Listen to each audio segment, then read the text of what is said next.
Hello friends, welcome back to Madhur Chintran channel. I wish all a happy Independence Day.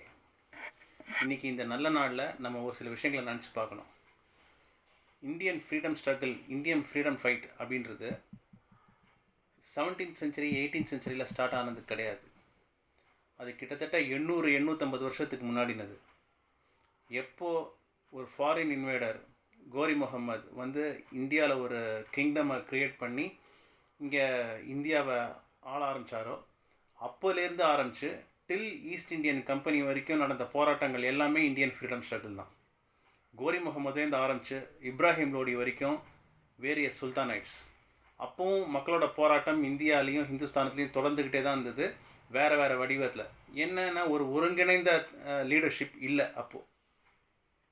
அதுக்கப்புறம் after sultans Mughals, it started from Babur till Aurangzeb, அதுக்கப்புறம் final one Bahadur Shah Zafar வரைக்கும்.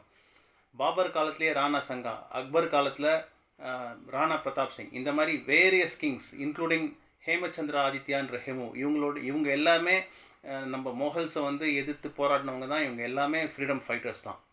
அதுக்கப்புறம் அவுரங்கசீப் பீரியடில் சத்ரபதி சிவாஜி அவர் ஆரம்பித்து வச்ச போராட்டம் ரொம்ப பெரிய அளவில் வளர்ந்து மொஹல்ஸை ஒரு லெவலுக்கு மேலே வளர விடாமல் பண்ணியது. அதுக்கப்புறமா ஆஃப்டர் சத்ரபதி சிவாஜி அந்த போராட்டத்தை எடுத்துகிட்டு போனவர் வந்து அவருடைய மகன் சாம்பாஜி. அதுக்கப்புறம் சாம்பாஜி வந்து அவுரங்கசீப்பால் கொல்லப்பட்டதுக்கப்புறமா சிவாஜியோட மருமகள் தாராபாய், அதுக்கப்புறமா அகல்யாபாய் வரைக்கும் போராடி இந்த நாட்டை மொஹல் கிட்டேருந்து பெருமளவு அவங்க விடுவிச்சாங்க. அதுக்கப்புறம் தான் அகல்யாபாய் காலத்தில் தான் காசியில் வந்து ஒரு கோவில் கட்டப்படும், திருப்பியும் அழிக்கப்பட்ட கோவில் வந்து கட்டப்பட்டது. அதுக்கப்புறமா மராட்டிஸும் வடநாட்டில் சீக்கியர்களும் பெருமளவு பலம் பெற்று அட்லீஸ்ட் இனிமேல் இந்தியா வந்து இந்தியர்களால் தான் ஆள முடியுன்ற போது வேற ஒரு சூழ்நிலை காரணமாக it went on to control of East India and then to the control of British government. அதுக்கப்புறம் ஃப்ரீடம் ஸ்ட்ரகிள் வேறு ஒரு ஷேப்பில் போச்சு.